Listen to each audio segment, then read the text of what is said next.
Good afternoon and welcome back to the National Government Ethics Virtual Summit. I'm Patrick Shepard. And I'm Ryan Segrist, and we're going to be covering the second part of our four-part GIFs online presentation. That's right. We'll be continuing our orientation to the regulation. We understand a few folks had some difficulty with the earlier broadcast. We had a little bit of difficulty routing the broadcast. So if you missed that, that's now available on the homepage of the YouTube channel. So that's youtube.com/OGE Institute, no space. So if you missed that, you can go back and take a look. During these four sessions, Ryan, we are going to be discussing the gift exceptions, which are the exceptions to the general prohibition. That's right, and this is intended to be more of an orientation to the regulation, more so than a practical application of it. Yeah, so in the spirit of our new ethics official track, what we're doing here is providing an orientation, making sure that everyone is aware of the exceptions that are available. And again, these are exceptions, right? These are not our exclusions from the definition, though we may talk about those tomorrow if we have time. And we get there after we talk about the general prohibition. And I guess we can take a little bit of time and reprise our conversation about the advice and counsel process in general, as well as the GIFs microprocess for those of you who missed it.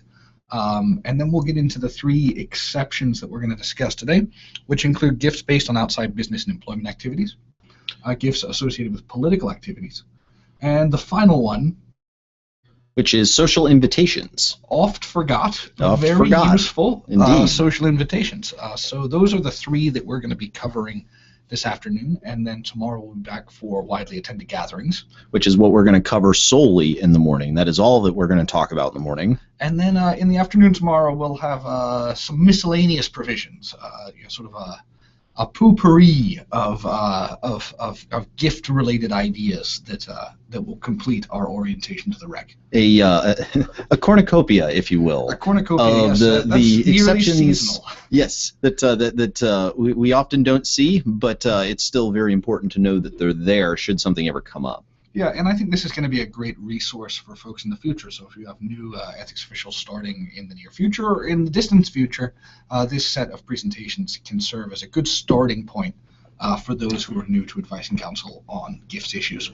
So should we, for those of us who are joining us for the first time today, let's go ahead and reprise our discussion briefly about the advice and counsel process and the GIFs microprocess. Excellent. So again, we have our advice and counseling spheroid. Yes. So we have, it is not a linear process. It is not a numbered process because it's often the case, it's almost universally the case when we talk to employees, that we don't just go in a row. We don't start with a perfect fact pattern and then do a perfect analysis and then create an opinion.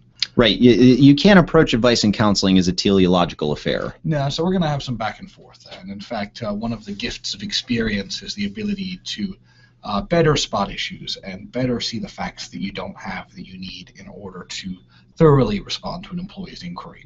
Right, and as you become more seasoned, not only spotting the issues but also ways of getting the facts, because oftentimes you will get the facts and you will apply the rules to the facts, and then the employee will come back and say, "Oh wait, I forgot about this." That's right. And that changes everything, and you have to spin the wheel again. Exactly, or you send off the opinion and you get an email back 30 seconds later. Oh, and I forgot to say that perhaps it was important. Well, of course it was important. Right. It usually is, but with experience you'll be able to see those issues coming and maybe take care of them a little more efficiently.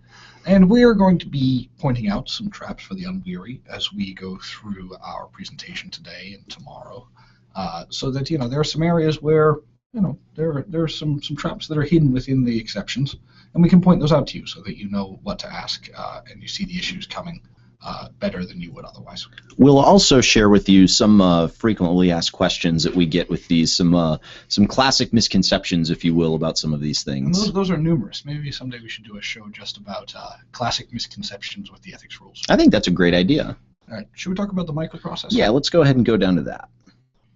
All right, so that was the advice and counsel spheroid, which is a process in the sense that it has parts that we need to be aware of and apply in a useful way so that we can ensure completeness of our advice. But we have what we call the GIFs microprocess. We call it a microprocess both because it's a fairly short process and also because it exists within that process for general advice and counsel. And it also, if you're doing, it also is a sub-process in many other kinds of analyses you might do, like outside activities, for example. That's right. So this is a constituent process that applies only to subpart B, the gifts from outside sources regulation. And it consists basically of 3 parts. And the first part is it a gift? Which seems like a sensible place to begin. Right. So the first thing we have to determine is, do we have a gift? And we have a definition within our regulations, and this is a call again for those of you who do not have your regulations handy. You should get them. Right now we're looking at subpart B of 5 CFR 2635. And here we're at 2635-203B is where we find our definition of a gift. And we have a general definition which is inclusive of virtually every object on the planet. Right. And then we have some common sense exclusions from the definition. Mm-hmm. And those exclusions are things that are not gifts for purposes of the rule. Right. And as we mentioned earlier this morning, we're not when we say the word gift, we're only talking about gifts for purposes of the rule. So there is it is not the what we would normally think of as a gift. It is within the bounds of the regulation that we're talking. That's right, and those exclusions are things that aren't gifts, so we don't have to determine whether or not they're prohibited, which is the second prong of our analysis, which is the gift a prohibited gift? And a gift can be prohibited for 2 reasons.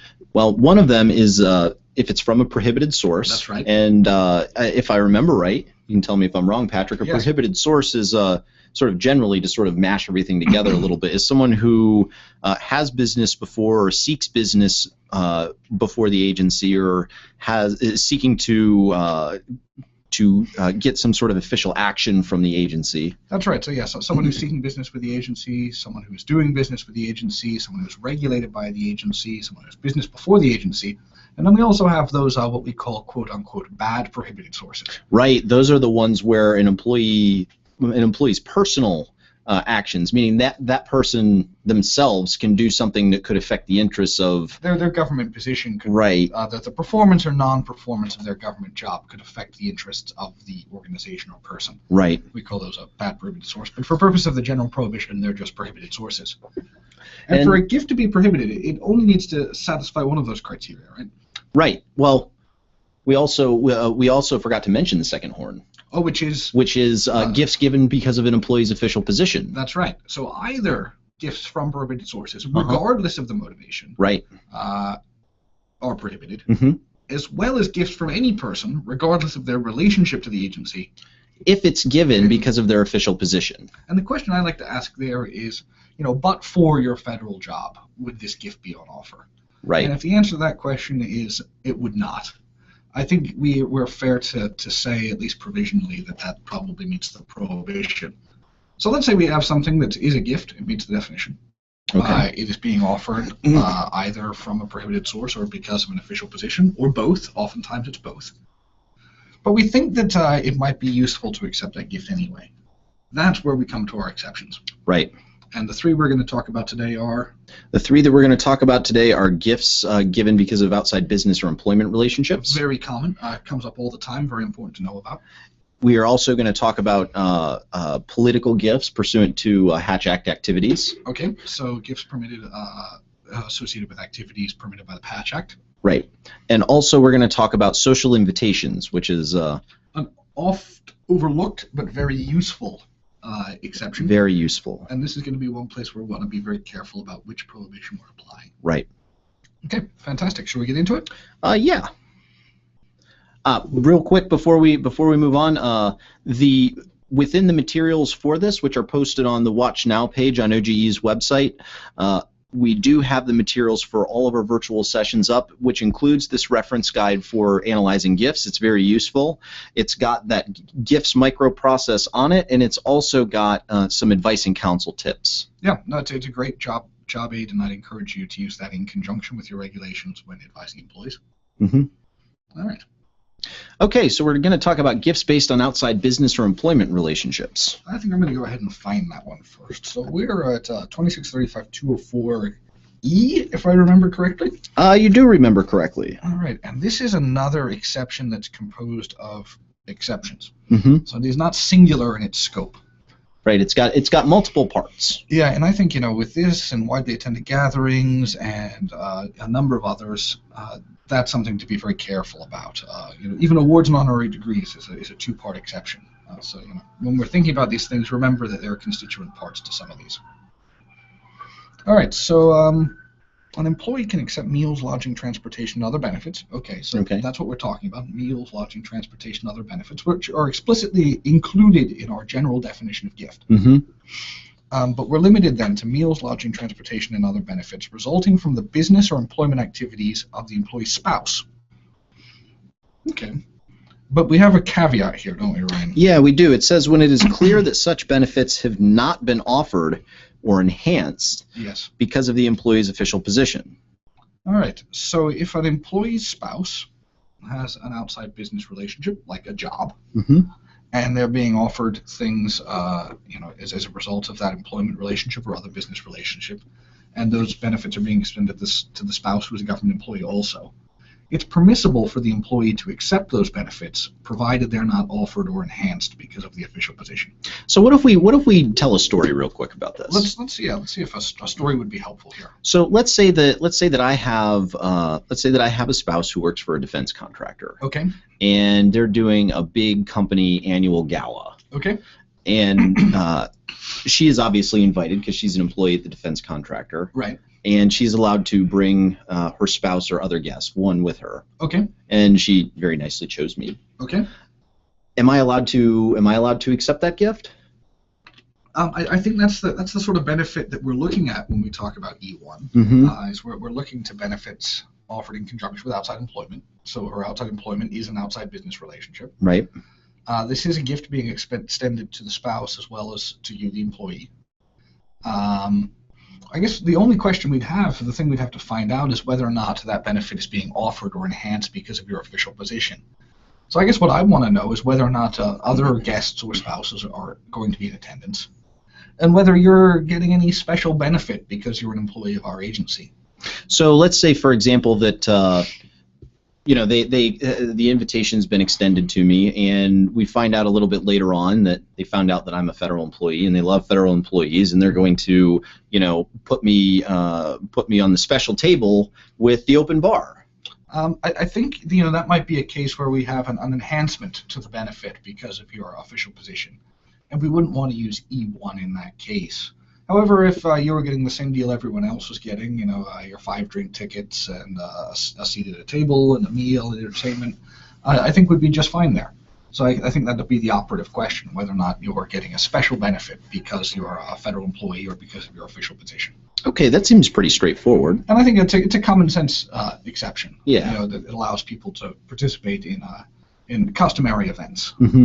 Well, customary events or events honoring the achievements of your spouse, and other employment-related situations, right? Events, entertainment, travel, etc. So you can go on a business trip with your spouse if it's expected that spouses will attend. Right. Those kinds of things. So we have a second part to this, though. Yes, and a third one. I know. Let's look at the second one first here. Yeah, I think this one's the easier one. Okay. So this one is resulting from his outside business or employment activities when it is clear, again, that such benefits have not been offered or enhanced because of his official status. So this is the employee, him or herself. Right. And their outside business relationships. So let me see if I can give us an example that will help. Okay.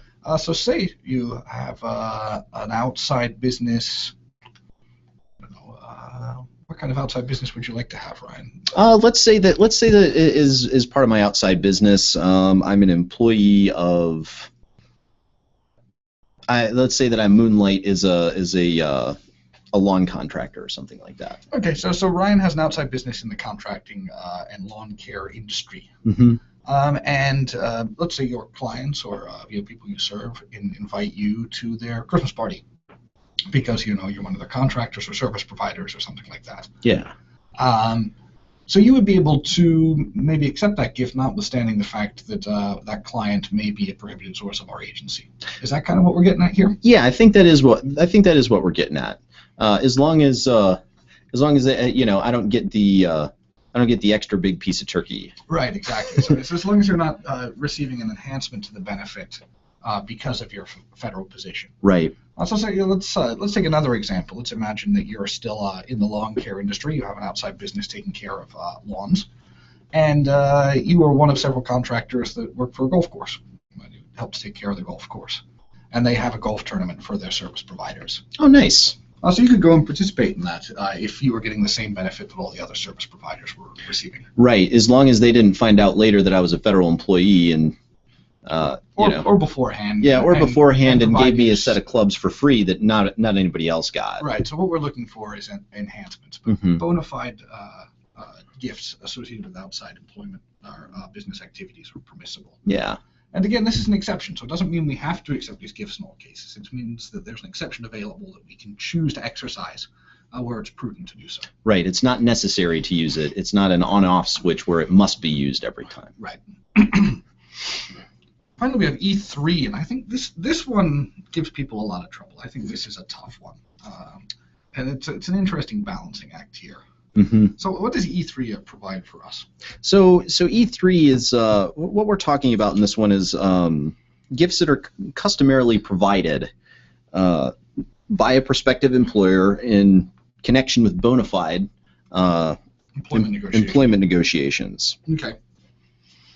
And it says first we have to comply with the requirements of subpart F. All right, so that means that we're going to have to recuse under the seeking and negotiating regulation if, in the case that our prospective employers are people that we could affect with our official activity. Right. So let's say we've taken care of all of those requirements to recuse and put the recusals in place and notify all the necessary people and the screening arrangements and that. So we've complied with subpart F of the standards. So we can accept gifts that are customarily provided by the employer to prospective employees. I think here, to prospective employees, but I think here is an important thing in connection with bona fide employment discussions. Yeah, so we have to be discussing, negotiating for a position. Right. So this isn't, oh yes, we shouldn't be circumventing this by having pretend employment discussions. Yeah, they should be real employment discussions. The employment junket. With an intention of moving towards an actual position. And it says customary.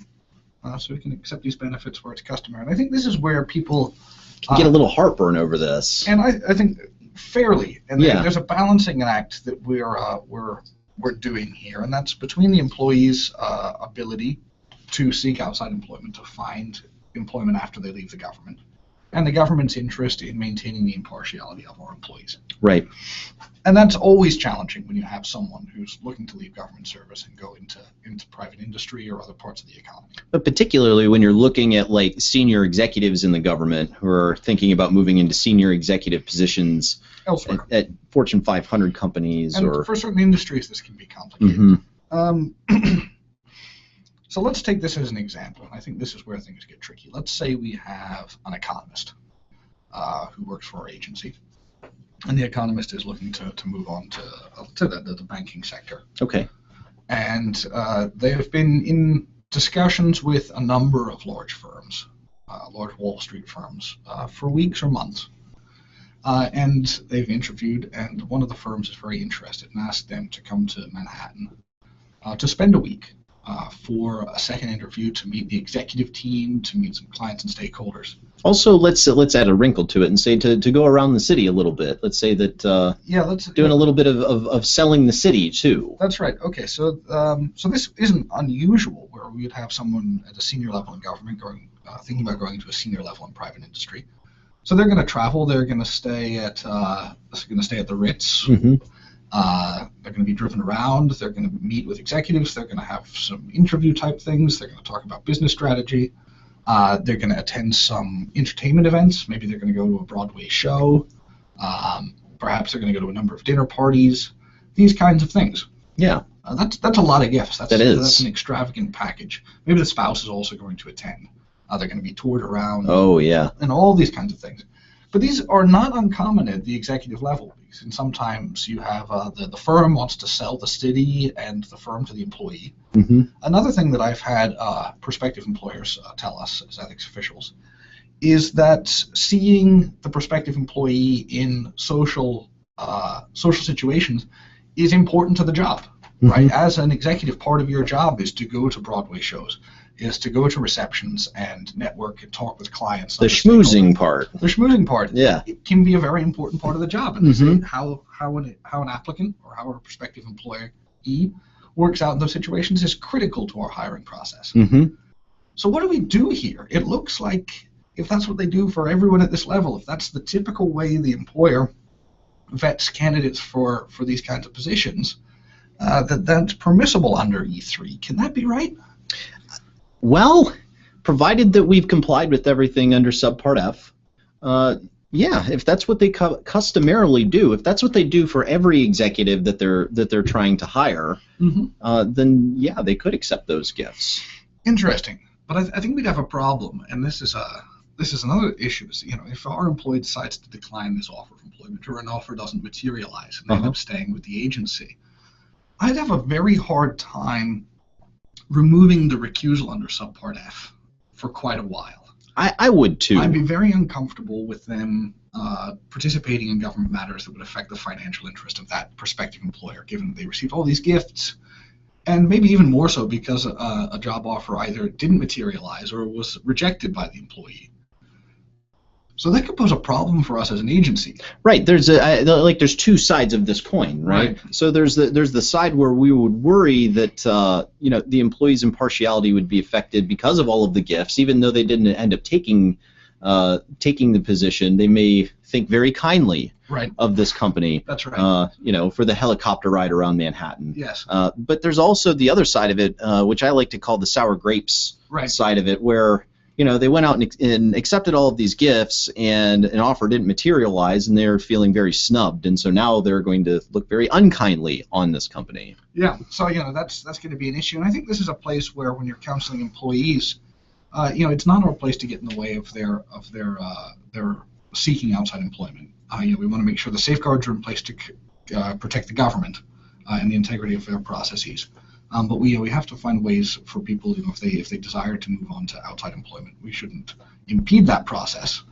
But also, we should make employees aware of the consequences of accepting some of these gifts. Because I think in this case, if our employee was like maybe 1% possibility that they would think about accepting this job, that they're just sort of doing an exploratory search, and that realistically they don't think they're going to end up in this position, that they think they're going to stay with the government, I might ask them to consider that, because there will be consequences when they come back in the form of recusals that will have to go on for some time, because of the acceptance of the gift and the negotiations. Yeah, so that's a tricky one, and I think that's maybe a little counterintuitive for some folks.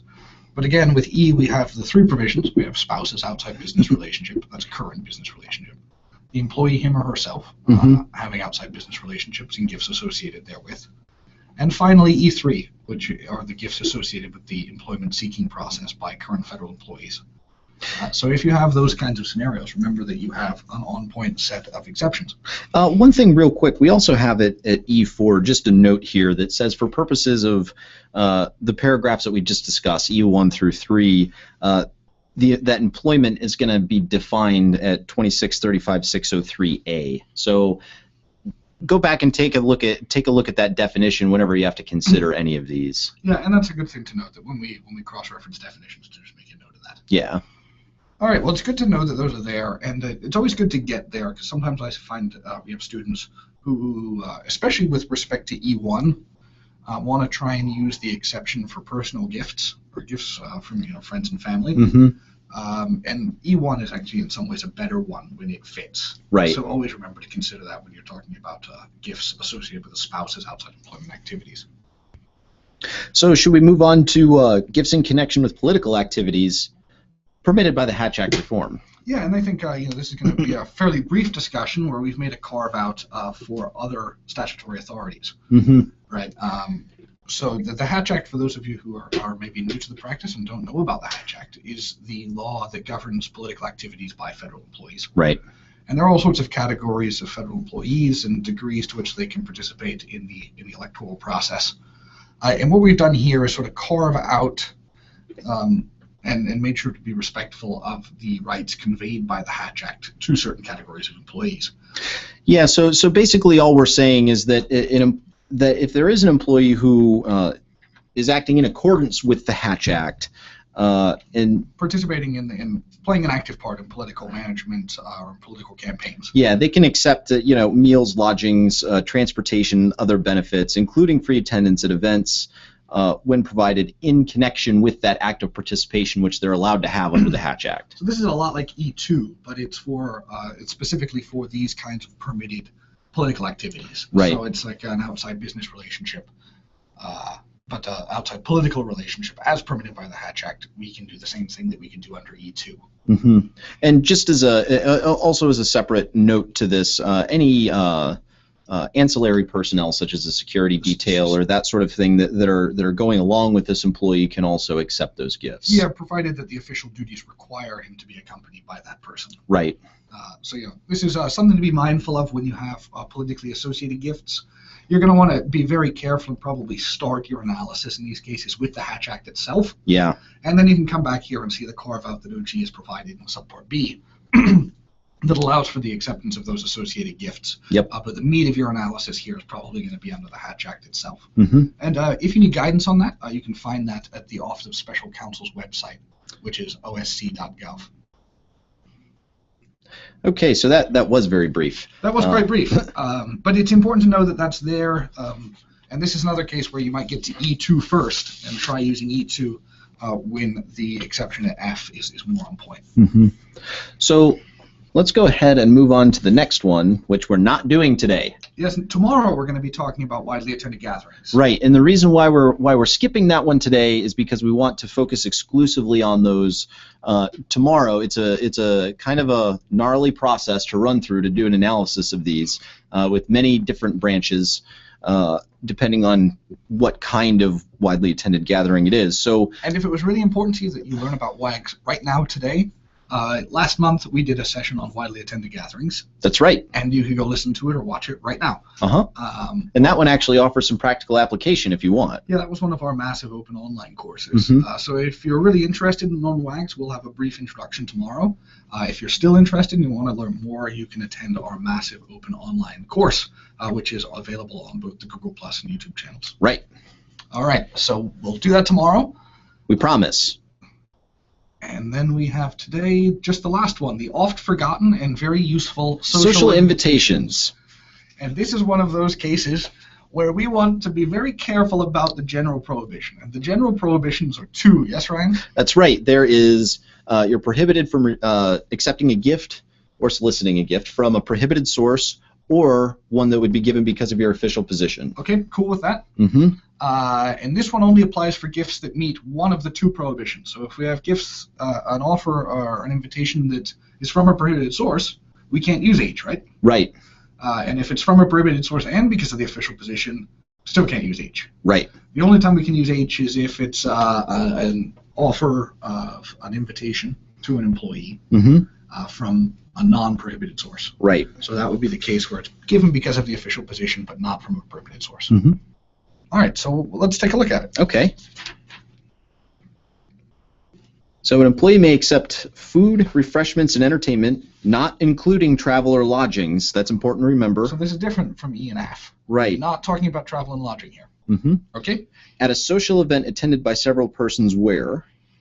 The invitation is from a person who is not a prohibited source. So again, not a prohibited source. Very important. And no fee is charged to any person in attendance. So Cheryl has a name that she likes to use for this exception. She goes the Washington hostess or host exception. I think she's also referred to it as the Georgetown socialite. Yeah. So the idea here is that if you're invited to a dinner party or a cocktail reception from someone other than a prohibited source, but that it's being offered because you're an important person here in Washington, that's what H would allow us to accept. Is that right? That's right. So there's no fee being charged. We have to establish that first. And then it has to be from someone other than a prohibited source. Right. So that's pretty straightforward.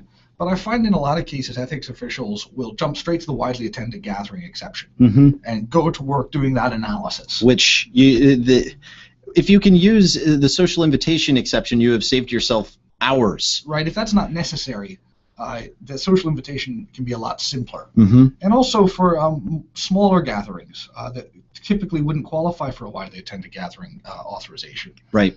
H can be applied. So, a dinner party of 5 or 6 people might not qualify as a WAG, but could be captured under H provided it's not being offered by a prohibited source. And no fee is charged. And no fee is charged. So that's a really good one to know about and keep in mind. So if you're new to advising employees on gifts, do remember that this is here. And I think once you get here, it's pretty straightforward. Yeah. As long as you keep straight the general prohibition in your mind that you can't accept gifts from prohibited sources or given because of your official position. Mm-hmm. And we're only talking about gifts because of official position here. Right. If they're from a prohibited source, we have to look somewhere else, like maybe to the widely attended gathering exception. Or it may not be possible to accept the gift. Right. Okay.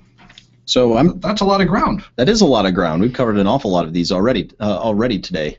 Excellent. Well, we're looking forward to joining you tomorrow to discuss widely attended gatherings. And we're also going to be discussing the cornucopia of other issues with the gift regulation. So we have some completeness with our discussion in orientation to the regulation. Ones that come up pretty rarely unless you're in specialized circumstances, but it's still very good for you to know about. Yeah, and again, the recordings of these presentations will be available on Google Plus and YouTube for posterity. So if you missed one or both, or you can't make one tomorrow, fear not, they will be available later. And again, thank you for your patience with the previous broadcast. We had some problems routing that, but now that should be available on the YouTube homepage. That's youtube.com/OGE Institute, no space. And just before we go, I'd like to remind everyone that tomorrow we'll be covering WAGs in the morning, starting at 11 o'clock, and we'll be talking about the rest of the gift exceptions at 1. On Friday the 19th, we'll be live streaming Forum Day 2, so we'll be live at NIH providing you up-to-the-minute commentary and interesting interviews with the speakers and other participants there. That's right. That should be very exciting. On the 22nd, that is next Monday, we'll be holding 2 more virtual sessions on some fairly advanced topics. We'll be having our OGE's own Monica Asher coming in to talk about regulations for non-career employees, and we'll also be talking about how to brief senior officials about ethics. And then finally, on the 23rd, we'll be closing out the National Government Ethics Virtual Summit with a live stream of Forum Day 3. Of Forum Day 3 live at FHFA. Yeah, we have a great list of guests for Forum Day 3. A lot of folks from the outside who you may not have heard from before, and we look forward to bringing you those presentations. Yeah. Excellent. Well, thanks very much, Ryan, and thank all of you for joining us. And on behalf of OGE and the National Government Ethics Virtual Summit, I'm Patrick Shepard. And I'm Ryan Segrist. Thanks, Patrick.